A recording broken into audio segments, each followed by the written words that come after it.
Hello, everybody. Welcome to our first webinar of the Qualitative Methods Masterclass webinar series, partnership between IIQM and ATLAS.ti.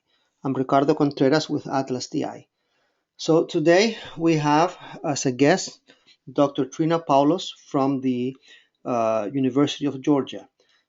Before we introduce the presenter, I would like to tell you something about the GoToWebinar uh, system that we are using today. Your microphones will be muted in order to avoid background and echo. While Dr. Trena Paulus is presenting, feel free to write down your questions using the questions pane in the control panel. At the end of her presentation, which will last about 40 minutes, we are going to read those questions and she will try to answer them. Okay, so feel free to contribute your questions and points of view through the questions pane in the control panel. I would like to welcome my colleague Yvette from IIQM, and she will introduce Dr. Trena Paulus. Yvette, go ahead. Thank you, Ricardo. Dr. Trena Paulus is a professor of qualitative research methods at the University of Georgia and at Athens, Georgia. She is author of Digital Tools for Qualitative Research, Sage publication 2014 with Jessica Lester and Paul Dempster. Dr. Paulus has published over 40 peer-reviewed journal articles on topics related to qualitative research, language-based methodologies for investigating online conversations, computer-mediated communication, and online learning. She teaches courses and advises graduate students on qualitative research methods, digital tools for qualitative research, analysis of online data, and discourse analysis. She is a founding member of both the Microanalysis of Online Data International Network and the International Congress of Qualitative Inquiry's new Special Interest Group on Digital Tools. She's a certified professional trainer for ATLAS.ti, an affiliate of the Center for Computer-Mediated Communications at Indiana University. She regularly consults and provides workshops on the use of digital tools in a variety of research contexts in the USA and internationally. She is currently working on a methodological text on analyzing online conversations for evidence of learning. Dr. Paulus, thank you very much for being with us here today. Trena, I am going to give you the controls. Okay. Just a second, please. Go ahead now.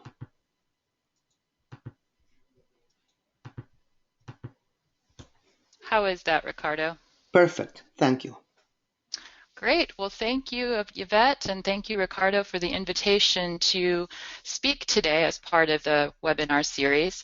I am here in Athens, Georgia, and looking forward to sharing some of the highlights of our book with you today about digital tools for qualitative research. When I give this presentation in person, I often ask the audience to think a moment and tell me what words, images, movements, or emotions come to mind when you hear digital tools or technology in conjunction with qualitative research.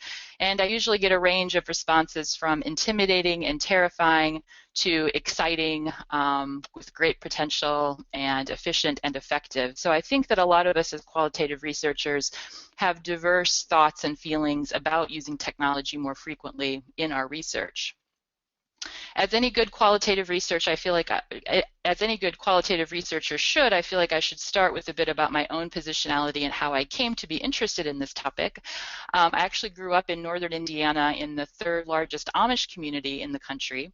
And while I am myself not Amish, I did grow up among a community where people were very intentional as to which technologies they would adopt and which they wouldn't.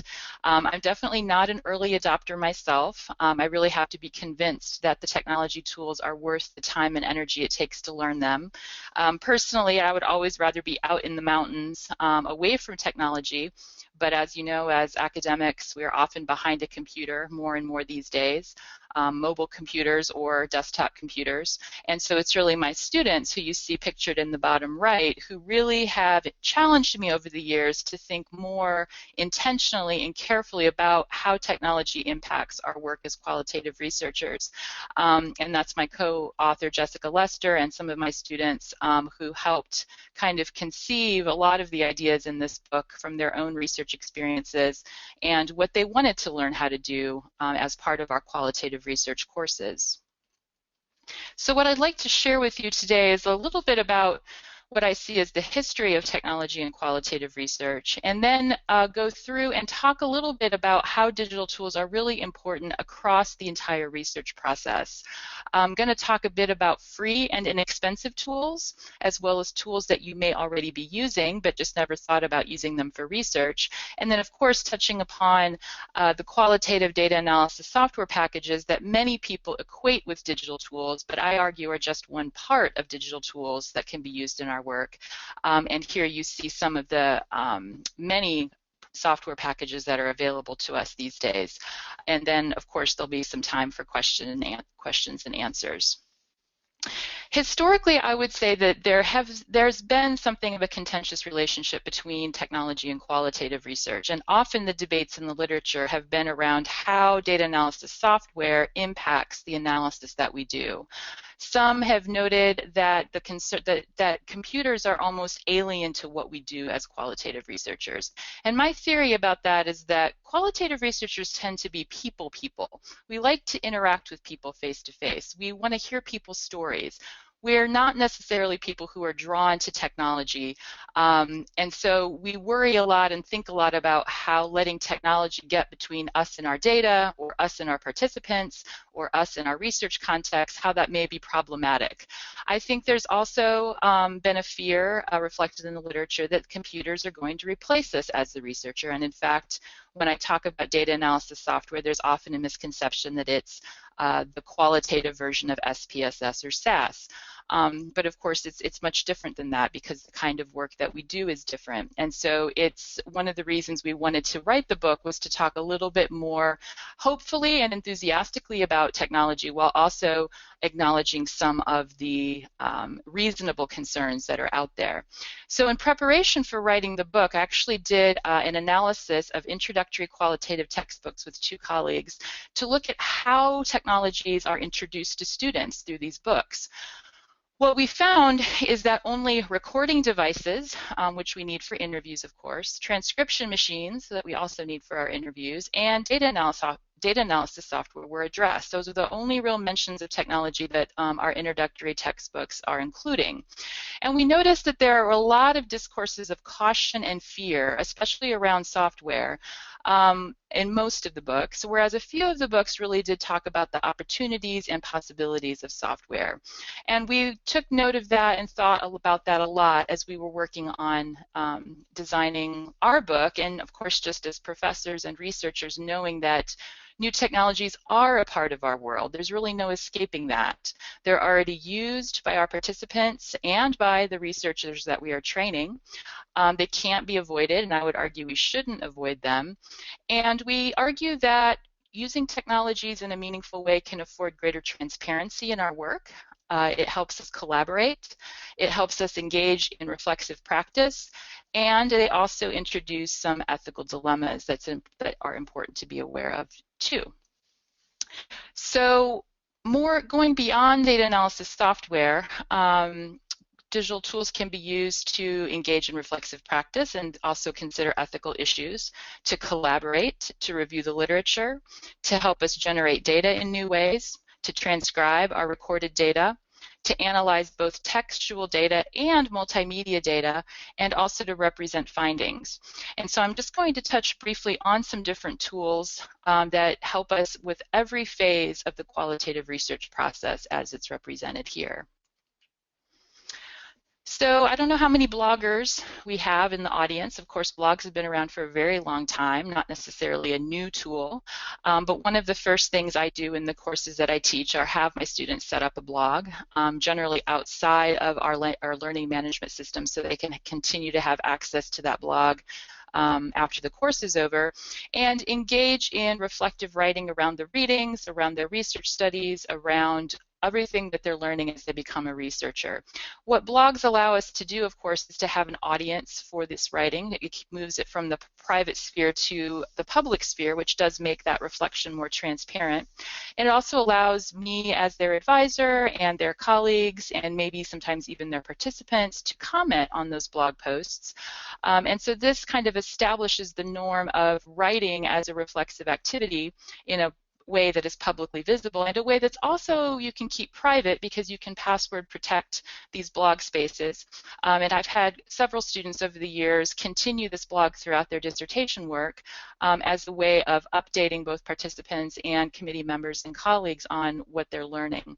And if you end up having a lot of blogs set up that you have to track as a mentor, Feedly is a program I recommend that you can enter all the URLs for the blogs that you're tracking and then just go to one website and read through them all and make comments as needed.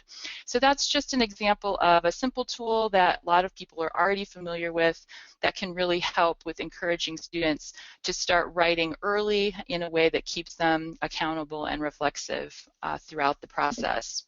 Another similar tool is Evernote, and this is a cloud-based notebook system where you can synchronize your reflections and your writing across all of your devices, your telephone, your mobile device, your laptop, your iPad, your desktop computer.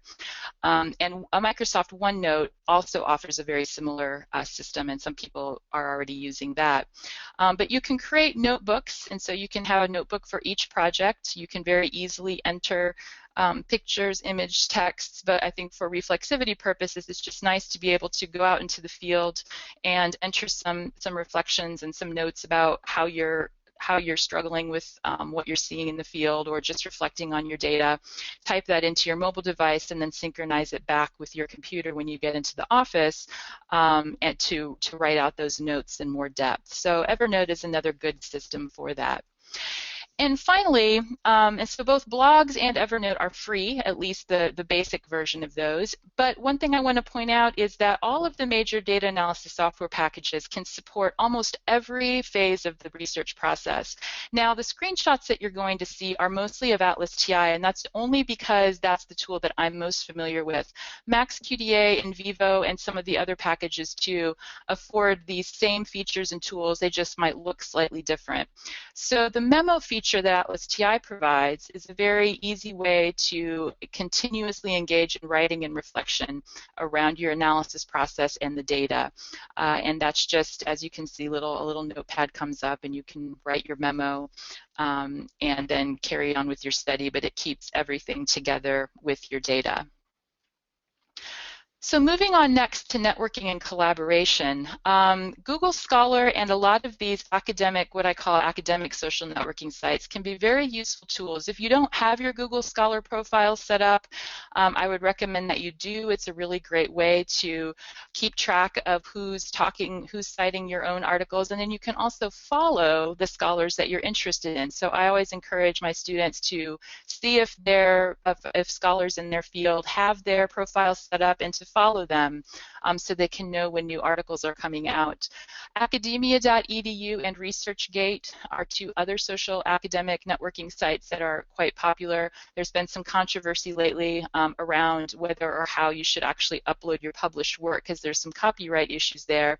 But if nothing else, you can connect with other people whose research interests are similar to yours and start to develop a community of scholars, especially if you're the only person at your institution who's doing your kind of work. I don't know if anyone was fortunate enough to attend President Obama's Google Hangout that he had some years back, but of course what we're doing right now today, we are all meeting from all over the world, all over the country here in GoToMeeting to learn from each other and to talk about digital tools. And increasingly there are free tools like Google Hangout and Skype and other tools that let you connect not only with your colleagues but also with potential research participants who are hard to reach. These days I have a lot of students who do Skype interviews because they can't get to where they need to go, or the participants can't come here to engage in interviews. So just the fact that we have, those of us who are privileged enough to have high-speed internet connections and access to these tools are able to collaborate in ways that we never could before.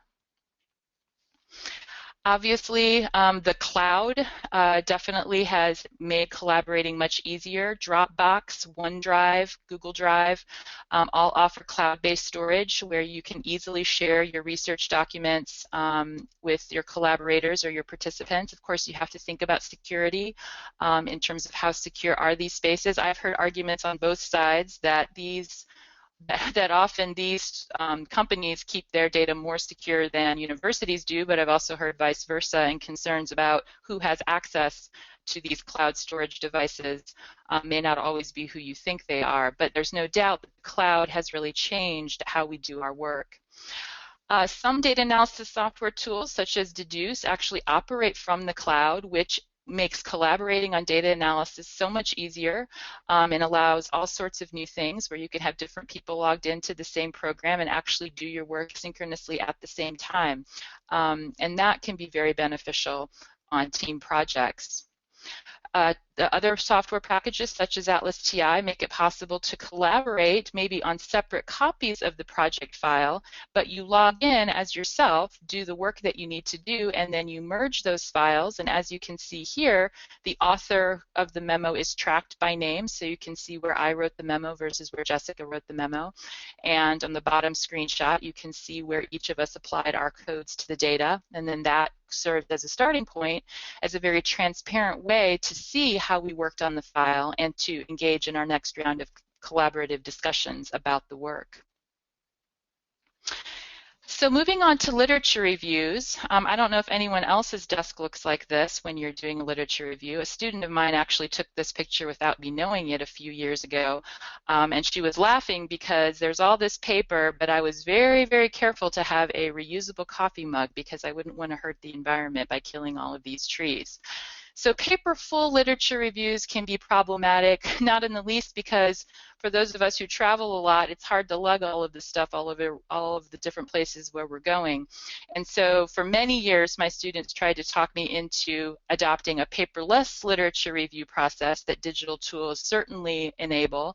And I'm happy to say that over a period of about 6 months, I went completely paperless, and we're right now working on a paper to publish about this with Dr. Jennifer Lubke at the University of Tennessee, Chattanooga, Dr. Ginny Britt, who's the technology coordinator at a school district in near Nashville, and David Atkins, a librarian at the University of Tennessee, outlining this process of how you can take your PDF articles, PDF copies of your articles, and put them in the cloud, and then import them into your favorite citation management system.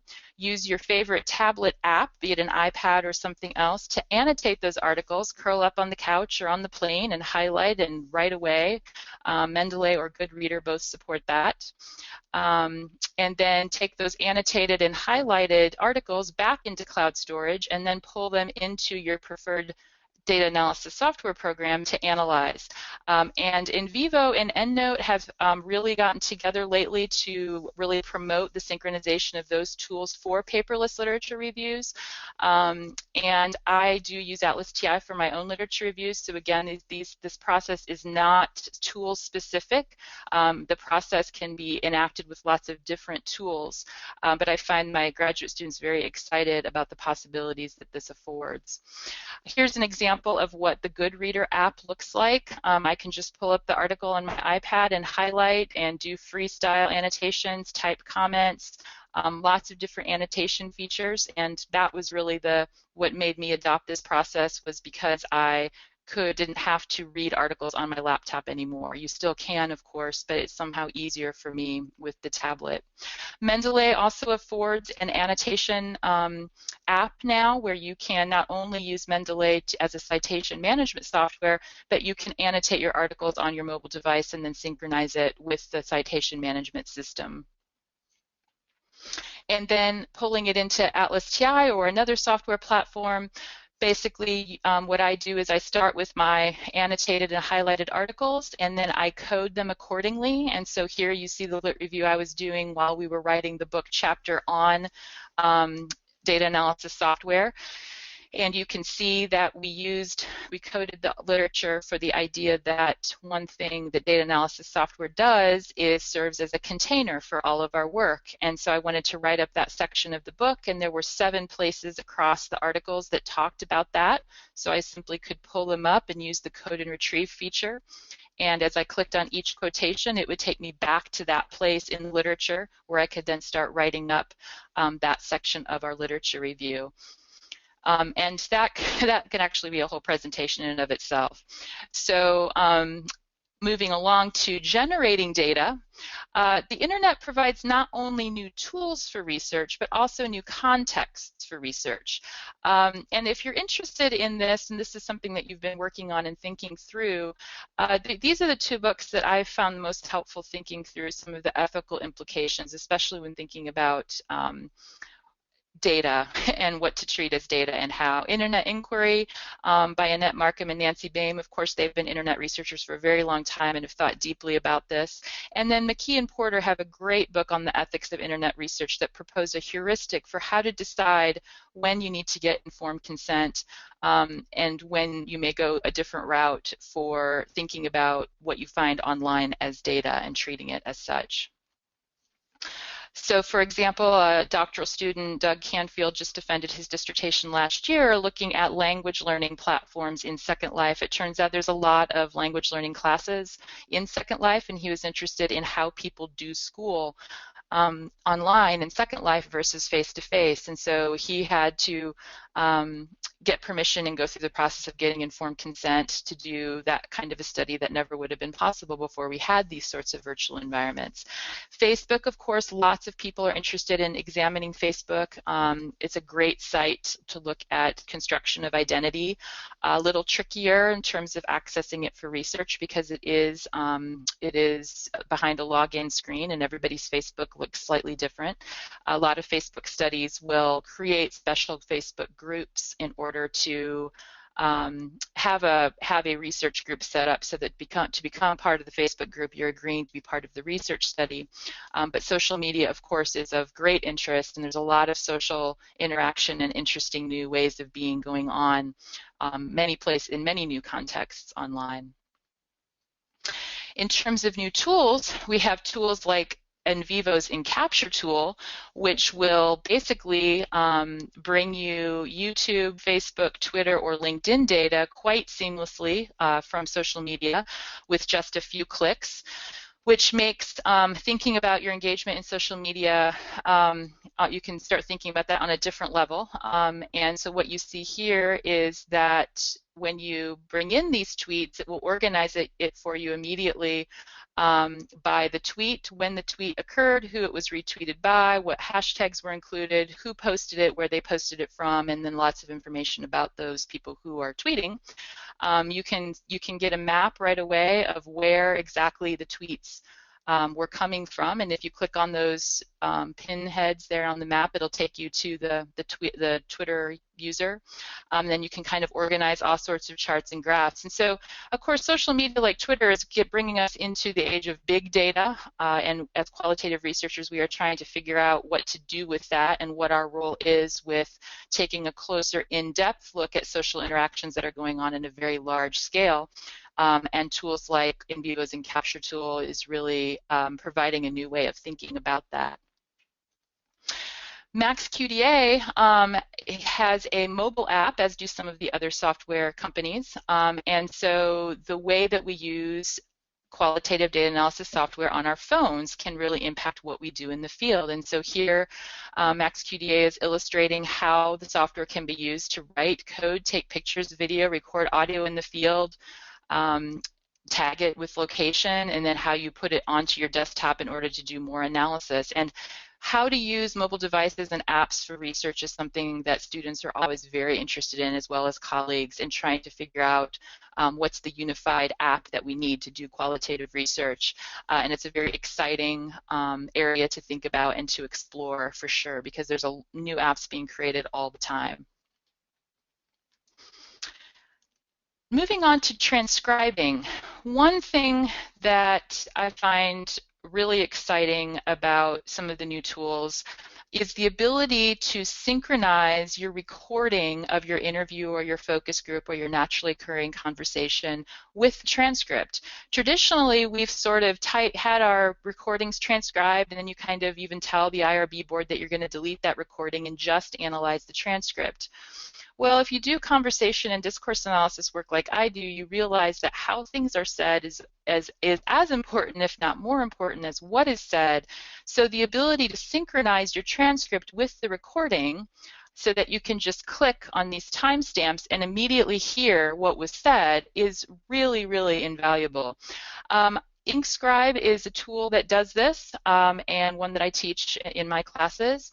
And one of my students even went so far as to use Drag and Dictate to revoice her recording. So she would listen to the interview. She trained Drag and Dictate to recognize her voice. She would speak the interview as she was listening to it.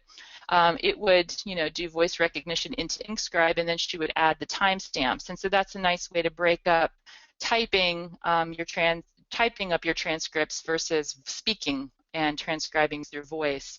And again, I can't emphasize enough what a powerful tool that is, so that we can kind of keep our data, stay a little bit closer to our data and not just rely on the typed transcript any longer. ATLAS.ti and some of the other software packages afford the same feature, where you can have your audio file playing in Atlas and then also transcribe and add the anchors, the timestamps, so that you can do the same thing. You just click in between the red dots and you can play your recording again. And of course, the advantage here is that you can then just immediately start coding and memoing and analyzing your data within the same package in which you transcribed it. And now to the point where a lot of people might have thought this webinar was going to start with the analysis of data and all of the tools that are out there to analyze data. And there are many and more all the time, and I've just listed a few here.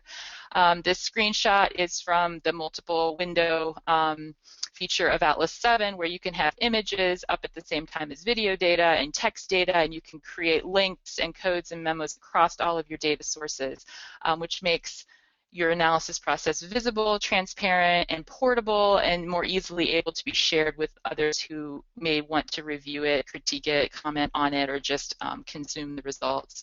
So, analyzing through memos, one of the criticisms of software has been that it forces you to code, or it only supports grounded theory. And as a discourse analyst, I actually sometimes don't code at all. What I do is use the memos, and I will write out interpretations of what's happening in the data, and then connect those interpretations using the visualization tools. So this data is from a large-scale study we did a few years ago with a large nutrition lecture course looking at how students were learning about dietary supplements. This professor wanted to have students blogging in small groups to talk about their beliefs about dietary supplements before and after the lecture they had in terms of research evidence to support or not support the effectiveness of dietary supplements. And so we're just here, you just see us interpreting what this student is saying about fish oil and dietary supplements and whether they take them or not and what they think. And so we just use the memo tool to write our initial reflections about what's happening in the data. And so the writing tools and analyzing through writing is supported really well. And then, as I mentioned, we took those memos and quotations from the data into a network view where we could then make connections to show the argument structure that was happening in these blog threaded conversations, and that was a nice way for us to engage in our discourse analysis work. Quarkos is a new data analysis software program, and it is really designed around the idea of visualizing relationships in the data. And so it represents the coding structure as small circles that get bigger the more that code is used in the data. And if you do like the idea of analyzing with less of color and images, it may be a good software package to check out. And so the whole idea of being able to visualize what's happening is very popular and is supported by more and more digital tools these days. Coding, of course, is supported, and you can do some very robust coding in all of these software programs. And here you see the same blog data, and this was one of our later versions of our analysis where we've color-coded and added prefixes to add some hierarchy and structure to our codes, where we were looking at the learning claims that students were making in their posts, and then we were looking at whether they felt overall that supplements were good, bad, they were neutral, they were uncertain. We were looking at kind of their stance towards dietary supplements, and we were also coded for what kinds of topics they talked about. So here you just see that, yes, you can look and see how frequently you use the codes in the data, and then you can retrieve all those quotations very quickly and get a sense of what your data is looking like. And then beyond that, of course, the ability to interrogate these data sets, to use a phrase that Christina Silver and Ann Lewins use in their book on data analysis software. Once you have a robust coding scheme and you've really thought through how to organize and add structure to that data, you can ask it questions. And so in the case of our blog data, we were really interested in the fact that students who were against supplements seemed to be against them because their mother or someone told them that they were bad, whereas students who were in favor of dietary supplements usually supported that claim with their personal experience of the supplements working for them. And so here we can just do a query and ask the program to give us all of the places in the data where they were against supplements based on their beliefs. And then that quickly brings up 24 different places in the data, and we can quickly go through and look more carefully and more closely at what was happening there in the data. And that's something that we never could have done with the hundreds and hundreds of blog posts and comments that we would have been sorting through by hand. So moving away from text data to multimedia data, video analysis, of course, today with all of the cell phones in the field and people being able to record videos really quickly, there's a growing interest in being able to work with multimedia and video data. So I wanted to mention Transana and Studio Code here as two of the sort of premier video analysis tools out there. And of course, the other software packages like Atlas and NVivo and MaxQDA also work with video data. Transana was designed specifically to work with video data, and here you can see that the video file runs in the upper right with a waveform to show you more details about the sound. In the upper left, you've got the transcript with the timestamps again, so you can synchronize your transcript.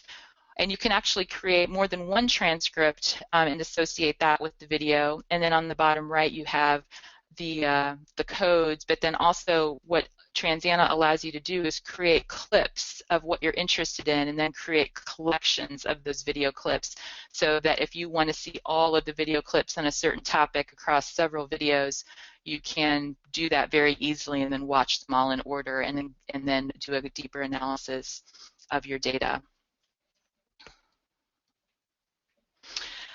So moving into some of the later phases of the process, once you've done some analysis, of course, writing is important. And so here what you see is the output of once you've done all of your coding or analysis, in this case, ATLAS.ti. You run an output, and here are the 29 quotations for the one code of the learning claims that the students made. And once we have that output, we can start writing up our findings and use these as the direct quotes that we then weave in with the other literature and theories and however we're going to make sense of that data. Another great tool that academics have really started to run with is Scrivener. This was originally created for storyboarding and people who write novels and fiction and very long manuscripts as a way to storyboard these long documents instead of simply creating a 300-page Word document. So of course, because a lot of academics are creating 300-word dissertations, the idea that you could have a storyboarding tool to help support this by using Scrivener has become hugely popular, and there are a lot of resources all over the place of academics who have advice for how to use Scrivener to write their dissertation. And so what you see here is the corkboard view, which is sort of like an outline of index cards where you can highlight the main points of each section. And then when you're working in Scrivener, it almost looks like a PowerPoint file where each section of your paper shows up on the left, and you can reorganize the sections of your paper very easily by dragging and dropping and clicking around, and it's a much more kind of graphical, interactive interface that then once you're done, you just click a button and it spits it all out as an APA formatted Word document at the very end. So I played around with this last fall in preparation for a workshop I was giving, and it's pretty cool. And the free trial version lasts you 30 days of work. So it's not 30 consecutive days, but you get to work with it. You get to use it for 30 days no matter when those 30 days occur. So that's a great one to check out and tell people about who are in the dissertation phase.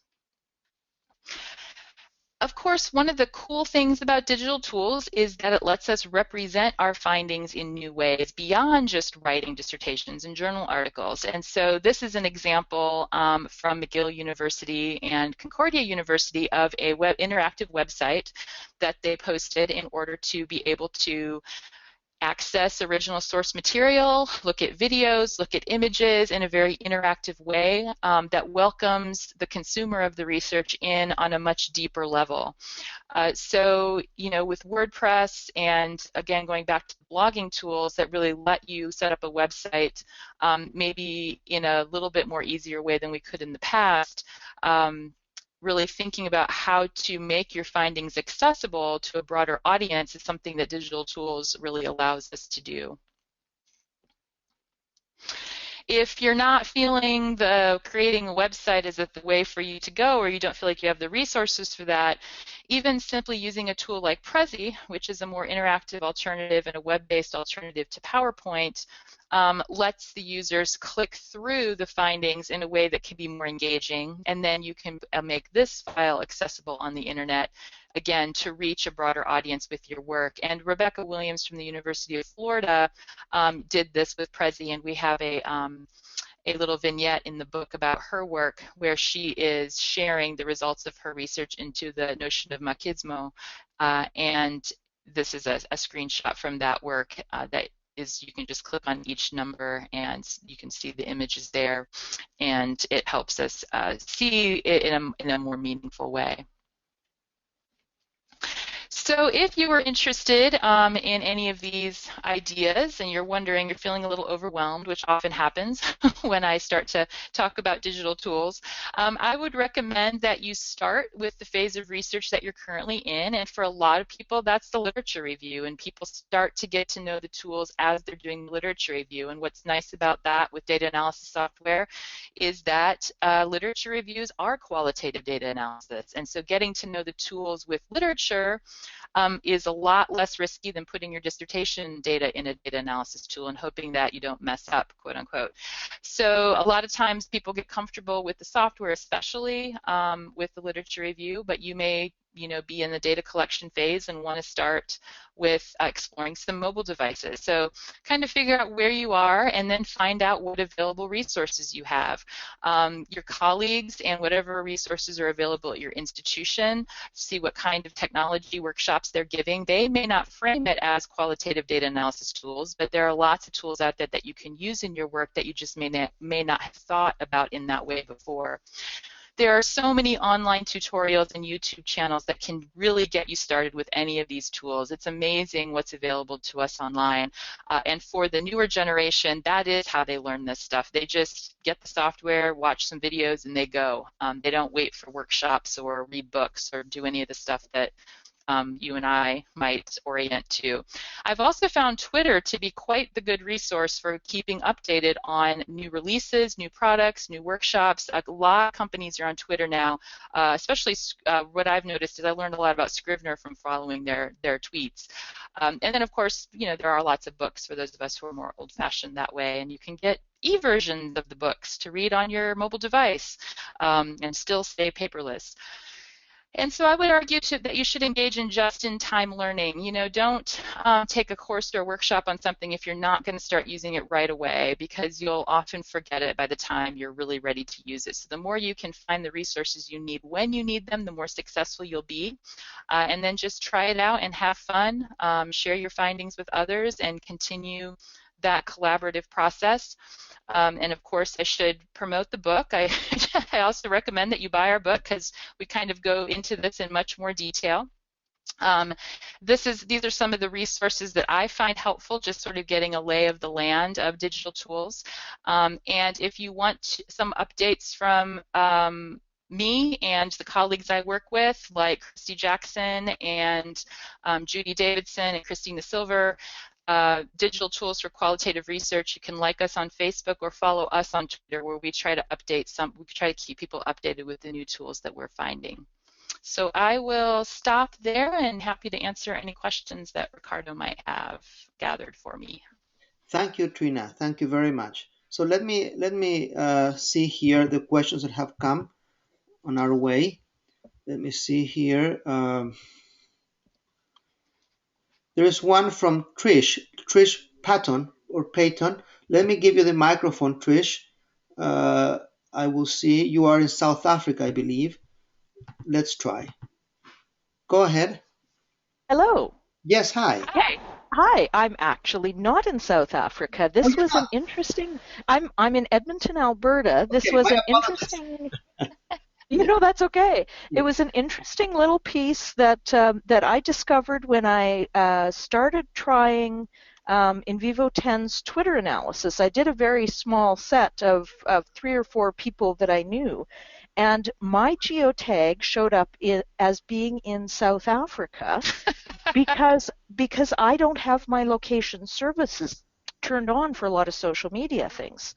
And a lot of people do that because there are some privacy issues that, that they don't want people to be able to, know where they are every minute of every day. So it's one of those things that, you sort of discover that there are equally unusual things that you have to data check besides, the old style, making sure all the questions were answered in the right order. And I never would have come across that in a big data set because there would have just been too much to see. But some of those very odd things, I think, test the tools, but also test out how it provides you some of the background metadata, because sometimes odd things happen. Absolutely. And I mean, I think not only does it make you warier of having your location services turned on once you realize how easy it is for tools to get that information, but yes, you definitely would need to be a little bit wary about what it's showing you, knowing some of the limitations of how people are very good at getting around the tools, right? I mean, we will do what we need to do to protect ourselves and our data, and to kind of fool things if we're not really sure what's going on there. So as researchers, we do need to be aware of how it works on the backside, and then be sure we're not overstating our claims without considering that. So yeah, it makes a lot of sense. Okay, thank you very much. So let me see here. I want to give the microphone to Rima. Let me see, Rima, just a second. Here it is. Go ahead, Rima, you have a question? Okay, Rima? Okay, I think I will read her question instead. She wrote the following: Can Inscribe transcribe interviews with ESL students accurately? Okay, so the thing to remember about Inkscribe and similar tools is that they are not doing the transcription for you. You still have to do the transcribing. Even if you synchronize it with Dragon Dictate, which is voice recognition software, you are still the one speaking, because voice recognition software has to be normed to one voice, which is typically yours as the researcher. So it lets you revoice the data, which takes the pressure off of your hands from typing, but you're still doing the typing or the speaking, and then it lets you synchronize that transcript back to the original recording. But unfortunately, none of these tools are quite to the point where they're going to do the transcription for you, because with interviews, there's more than one person talking. And but please, if anybody does know of a tool that will do that, please let us know, because we're all waiting anxiously for that tool to be developed. Thank you, Trina. Let me give you the microphone to Lillian. Lillian, go ahead. Oh, hi, this is Lillian. Can you hear me okay? Very clearly, yes. Oh, I'm just wondering, what would you recommend for software for video analysis. I know that there's the one that with the Apple. What do you call that? Pro. For video analysis, you're asking? Yes. Yeah, I always recommend that people start by looking at Transana for video analysis. It was designed kind of specifically for analyzing video, and it's quite affordable. They have some more advanced features now where I think they've come up with some more sophisticated versions that might be a little more expensive, but traditionally it's been quite affordable.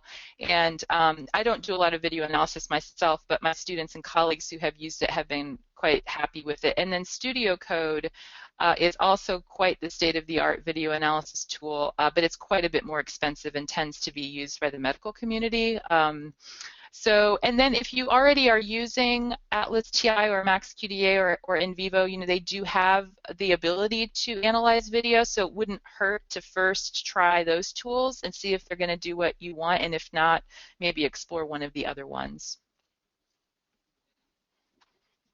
Thank you, Trina. I will now give the microphone to Fausto. Here it is. Go ahead, Fausto. Just already answered my question, so it was okay. How does Transana video analysis compare to ATLAS.ti's?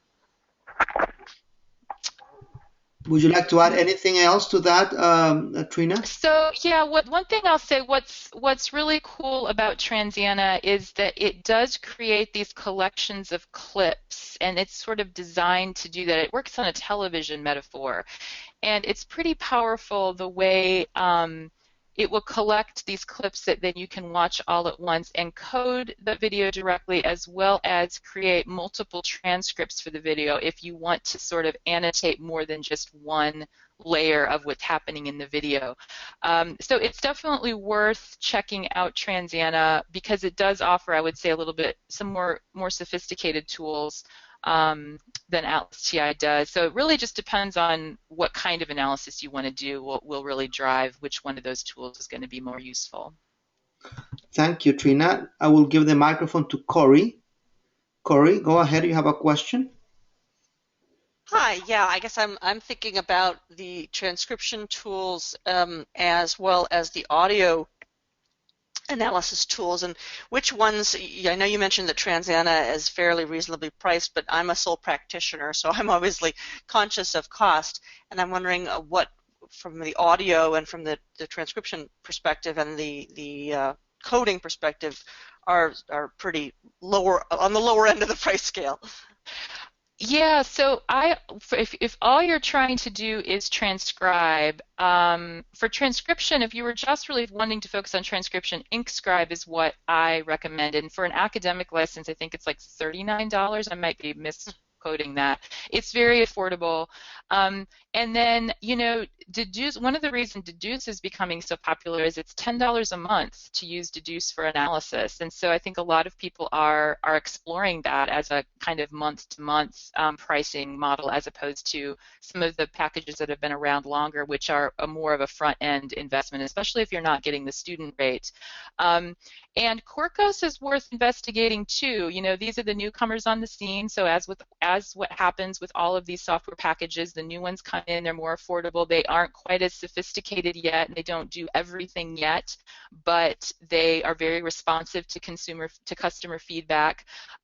So you might try those out, and again, look, and I'm happy, anybody can email me if they want, some more specific direction. It really is going to depend, of course, on what you're wanting to do, and then, the more I know about what you're trying to do, the more I can kind of give some advice. And also a good place to look is University of Surrey, the Cactus Network, Computer-Assisted Qualitative Data Analysis software network at the University of Surrey, has a really comprehensive website where they actually provide reviews of all of the software with comparisons of their features that can help you make a decision about which software you might want to try. Thank you, Trina. I will give the microphone now to Laura. Laura, go ahead.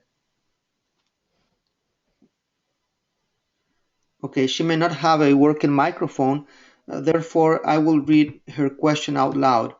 can you comment on ethics of using online shared resources, particularly raised in regards to interviews on Skype? The ethics of doing interviews on Skype? Yeah, online share resources, particularly raised, she said, in regards to interviews on Skype. I don't know if she can tell me more about which ethical concerns she's worried about. So obviously you need informed consent before you would interview anybody on Skype, and don't turn on the video if you don't have permission to do a video recorded interview and are just recording the audio. And resharing data is again something that generally you would want to get the participants' agreement, or have that in your informed consent that this research data might be shared with other researchers before you share it. So I'm trying to think of what other ethical issues she may be concerned about regarding Skype interviews, because I may not be answering her question exactly. Yeah, let me see. She's not following up on that. So if she follows up, then I will let you know. Now let me see here. There is another question, and Rima, she's asking the following. I am currently in the data analysis phase. I am using ATLAS.ti. I am done with coding. I am wondering about how to see relationships between the codes using the software.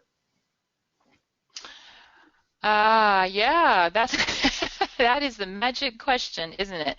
So the software doesn't do anything magical beyond what you tell it to do. So depending on, there's a few things that you can do. If you want to see which parts of your data have been coded with more than one code to see if there's any relationships between the codes, you can run a query. So these are some of the more sophisticated analysis tools. You can do co-occurrence tables, you can run queries to see what the relationships are between the codes. But of course, for that to work, it kind of depends on how you set up your coding structure. So I wouldn't want to say too much without knowing more about your data and how you did the coding.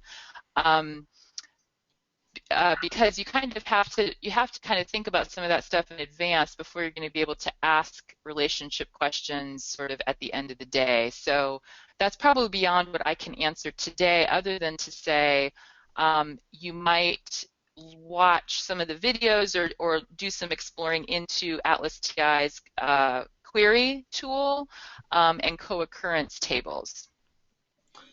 Thank you, Trina. Let me see here. Let me see.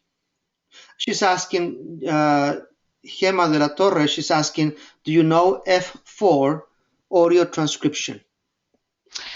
I don't know it, but one of my co-authors, Paul Dempster, does know it, and we do have a section on it in the chapter on transcription in the book. So I know that it's pretty useful, and a lot of people find it very helpful. But I can't speak to it from personal experience. Thank you, Trina. I will give the microphone to Rosemary. Rosemary, you wrote down something here. You said hyper research, but I don't know what. I don't know the context of it. Could you elaborate a little bit more, Rosemary? Okay, she may not have a working microphone. Let me go now to the next one. Well, that's a question for me, really, about finding tutorials for ATLAS.ti. So I will try to answer that in a well. Let me say this now. Yes, you can go to the ATLAS.ti website and look for under training for free resources. Let me go now to Carlos. Yeah, Carlos. Let me see if I can give you the microphone, Carlos. Just a second. Carlos, here it is. Go ahead, Carlos. Hi, I'm here. Oh, I'm sorry. Yeah, go ahead. You have a question for us? Yes. My question, I'm working in South America, Medellin, Colombia, and basically is there is any publications in Spanish, or there is any researcher in South America working in writing academic thesis, or academic postdoctoral thesis using TIC? What do you mean by TIC? T-I-C? Yes, TIC, What? Technology, Information, and Okay, Communication. okay, I see. Do you have any knowledge, Trina, about what has been done in Latin America with this? No, I'm afraid I don't. Cesar, and I'm forgetting his last name right now. And here, Cesar, Frank, oh, excuse me, yes. yes, he's the kind of big qualitative data analysis and technology person. Is it Cesar Cisneros. Pueblos? Cesar Cisneros Puebla from Mexico? Yes, Yeah. yes. He knows a lot about what's going on in the Spanish-speaking community in Latin and South America, so he would be a good resource, I would think. So you say Cesar Cisneros Puebla in Mexico. Yes. Yes. And the other question will be, all these tools have any Spanish capability? Ricardo might know that more than me. Well, I Okay. know from the point of view of ATLAS.ti, and the answer is yes. The menus are in both English and Spanish and German, and so you can choose the language of your choice, and you can do research in any language at all. Thank you for the presentation. It's great. Thank you. All right. So thank you for Carlos from Medellin, Colombia. That's a wonderful thing of this, talking about tools, right? Yes. So now I will give the microphone to John Arroyo. John, let me find your name here in the list, and I found it. Go ahead. Hi, I just had a quick question. So I'm used to doing literature reviews and I guess just with the basic tablet, right? And so you get all your articles, you go through them, you annotate it through, I use iAnnotate or Goodreader. But I'd never really thought about doing literature reviews with the qualitative software package. I've used like MaxQDA in the past, and I think it's changed a lot since I've used it like maybe 4 years ago. So I'm wondering if there's any benefit between MaxQDA and ATLAS.ti for doing this. I mean, it sounds more organized in general, but is there a section on this in your book as well? Yes, we do have a whole section on literature reviews using ATLAS.ti screenshots, but again, I'll say that's just because that's the software that I use, and I don't see any reason why the same principles would not work in MaxQDA, because it's all about the ability to code and retrieve key sections of the articles, right? You want to be able to, for example, code everything related to one major theme in your literature review and be able to retrieve those all systematically, so when you're ready to write, you don't have to be flipping through PDFs and, or even just scrolling through PDFs. It's all right there. So that may be something to ask the MaxQDA folks, is if they have anything written yet or have thought about, and I haven't seen anything, but that doesn't mean it's not there. Have they started providing any guidance on using MaxQDA for literature reviews? Because both Atlas and NVivo have resources out there now. There's a great 5-video series that Ani, one of the ATLAS.ti consultants, has put together. But in theory, I think MaxQDA should work as well for how we're conceptualizing what it can be used for. Could I email you later? Yeah, sure, absolutely. Thank you, Trina. Now I will read a question from Diana. What are the ethic issues related to presenting participants' quotations in audio in presentations at conferences? Yeah, yes. That's so again, this is something that you may need to negotiate with your IRB or talk over with your IRB office. If you're in the States, we have institutional review boards in the States, and in different countries, they have different ethical review board processes, or sometimes they don't have any, so you just have to kind of negotiate that with whoever's sort of in charge of research ethics at your institution. You'd want to have that. You'd want to have participants' informed consent if you're going to play the actual audio or video, because that is, that can be connected back to the person.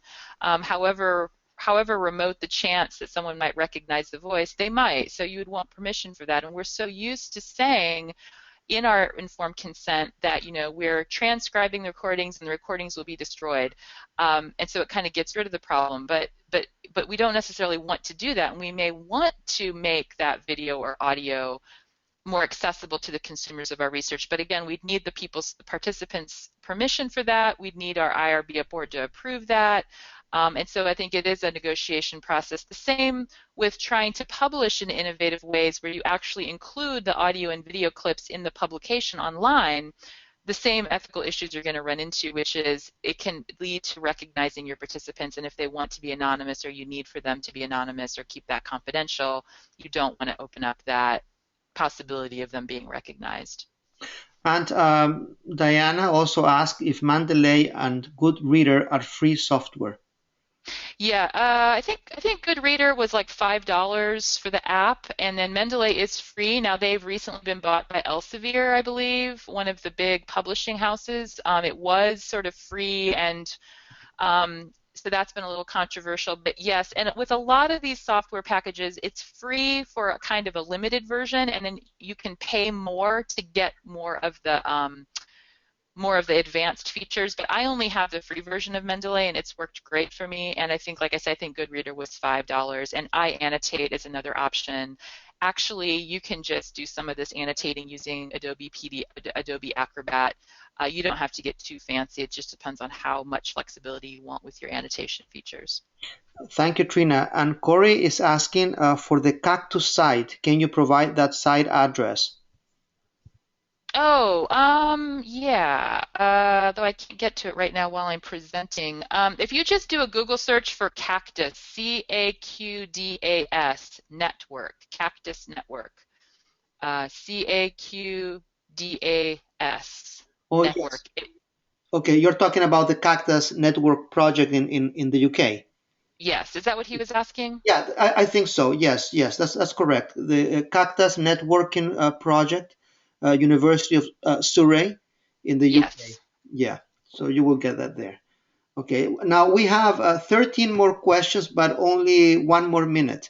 So we have to see how we can fit them all. Yeah, this is a very interesting question. I'd like to read this out loud. Are there affordable cloud-based tools for photo analysis? Oh, that's a great question. I don't know about Deduce, whether it's supporting image analysis or not. I would check there first and see the software tools need to start moving to the cloud, but of course that raises security issues, right? So we're kind of in a bind. But I think that's sort of the next wave of figuring out how to provide some of these tools that are cloud-based. So I don't know of one. If anybody does, please let me know. Thank you, Trina. And in fact, I want to thank all of you now because we've come to the end. And those of you who asked questions and we could not answer them, Trina, would you be okay if they follow up later on by email? Absolutely, and my email address is here at the bottom right of this last slide, so I'd be happy to answer anybody's questions after this session is over. Okay. Now, thank you, Trina. I will give the microphone to Yvette so that she can give a few announcements. And I would also like to say that this presentation will be available on the IIQM website. And also there you are going to find the PowerPoint presentation. So let me ask Trina to say a few words at the end. I'm sorry, Yvette, my apologies. Thanks, Ricardo. Thank you very much, Trina. I just want to let everyone know they can go to the IIQM website, ATLAS.ti-IIQM. We've got workshops coming up in February in Australia, in Sydney, Perth, and Brisbane. And we also have our Qualitative Methods Conference taking place in Glasgow in May. So registration is open for both events. Thank you very much, Yvette. Thank you very much, Trina. Any last words, Trina, before we say goodbye? No, but thank you so much for the opportunity. I really appreciate it. And thank you all of you for coming, from some of you from other continents from the perspective of the US. And we welcome your participation, and this series is only possible because of your participation. Thank you, all of you. Goodbye.